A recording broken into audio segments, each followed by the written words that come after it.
Swastiastu, Om Awigenam Astu Namo Sidam, Om Siderastu Kat Astu Namo Swaha.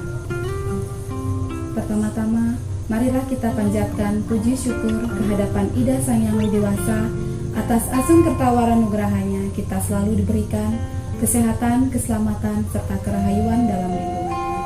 Perkenalkan, nama saya Wayan Diani, saya penyuluh agama Hindu non-PNS, Kecamatan Negeri Agung, Kabupaten Waikanan, Provinsi Lampung.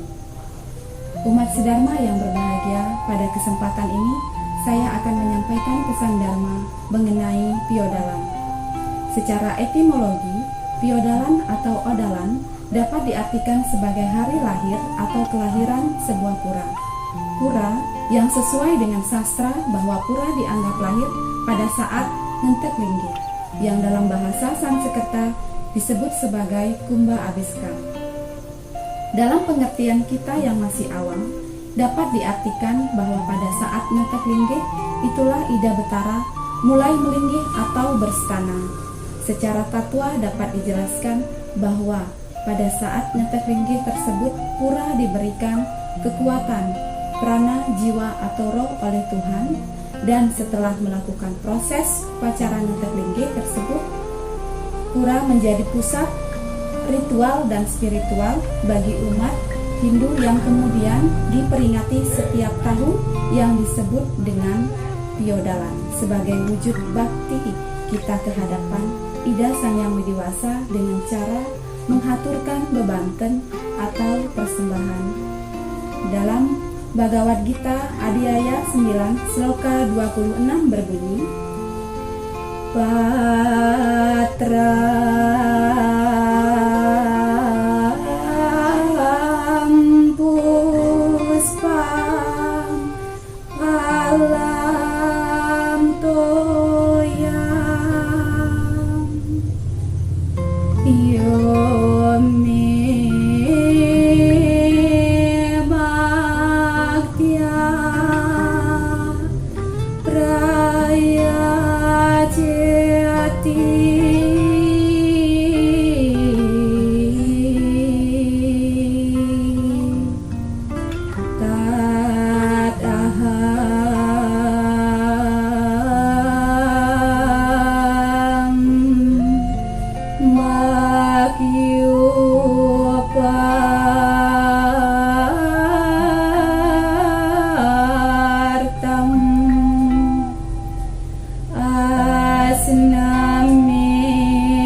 siapapun dengan kesujudan mempersembahkan kepadaku daun, bunga, buah atau air yang didasari cinta kasih dan keluar dari hati yang paling dalam akan aku terima. Nah, di dalam sloka ini dijelaskan bahwa wujud bakti itu tidak harus menghaturkan persembahan yang berlebihan, tetapi wujud bakti itu muncul dari dalam diri dengan keikhlasan atau dengan bentuk keikhlasan yang tulus, walaupun dalam bentuk sederhana seperti daun, bunga, buah, dan air. Umat Sedharma yang berbahagia, sebelum proses upacara Ngentek Linggih, pura tersebut tidak lebih dari tumpukan batu, bata, semen, pasir, besi, dan beton yang merupakan benda-benda materi yang akan mudah dihancurkan oleh waktu. Sama halnya dengan tubuh kita umat Sedharma. Sebelum dimasuki jiwa, badan kita ini tidak lebih dari tumpukan darah, daging, tulang yang merupakan benda-benda materi yang akan lenyap dimakan oleh waktu. Tetapi setelah diberikan jiwa atau atman, badan ini menjadi hidup dan lahir ke dunia. Tentu setiap kelahiran selalu disambut dengan kebahagiaan. Umat Sedharma yang berbahagia, inilah yang paling penting untuk kita pahami, bahwa apakah makna kelahiran yang kita alami apakah kita lahir ke dunia ini sia-sia?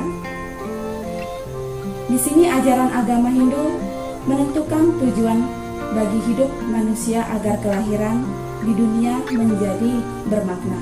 Adapun tujuan hidup manusia menurut konsep Hindu adalah tujuan yang pertama adalah dharma, yaitu memahami ajaran agama, berarti memahami ajaran kebenaran, baik buruk, salah benar, apa yang boleh dilakukan dan apa yang tidak boleh dilakukan.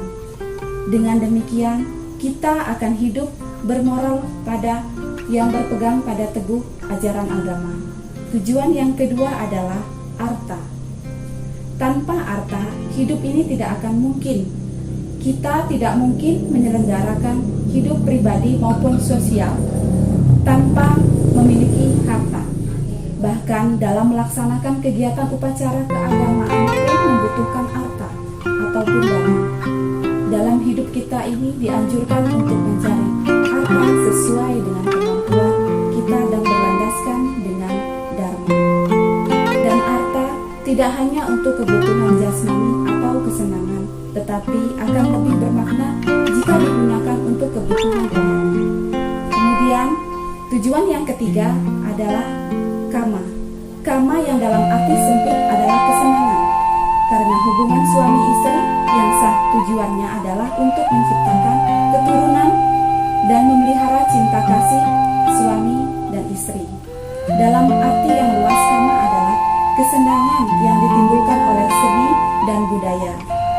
Mewujudkan kama secara berlebihan tidaklah baik karena akan menghambat pertumbuhan spiritual dan merusak kesehatan badan kita.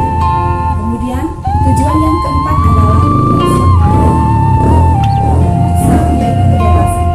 bebas dari segala penderitaan dan berada dalam kebahagiaan yang abadi dan tidak lagi bergantung pada kepuasan fisik yang kita alami pada saat ini.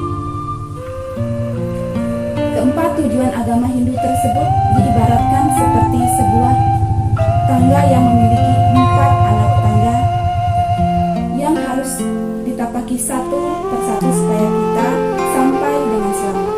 Bila kita menapaki satu persatu, maka akan memperoleh kebaikan, kesenangan, kebaikan. Maka hidup kita akan mengalami kebahagiaan. Tetapi jika kita melewati 4 anak tangga tersebut atau kita melompati, maka hidup kita akan mengalami kepalsuan, kegagalan, kesedihan, dan penderitaan. Umat sedharma yang berbahagia, itulah keempat tujuan hidup yang harus dilalui. Dan dalam kesempatan ini, saya ingin mengajak agar senantiasa kita eling dan ingat dengan hakikat apa dan tujuan kita sebagai manusia, yaitu selalu berpikir, berkata, dan berbuat atas kejujuran dan kebenaran. Karena apapun yang kita lakukan atau kita kerjakan tanpa ditopang oleh rasa kejujuran, maka hidup kita akan sia-sia dan akan menyebabkan penderitaan dan kesengsaraan. Umat sedharma yang berbahagia, jadi dapat saya simpulkan bahwa piodalan sangatlah penting untuk kita laksanakan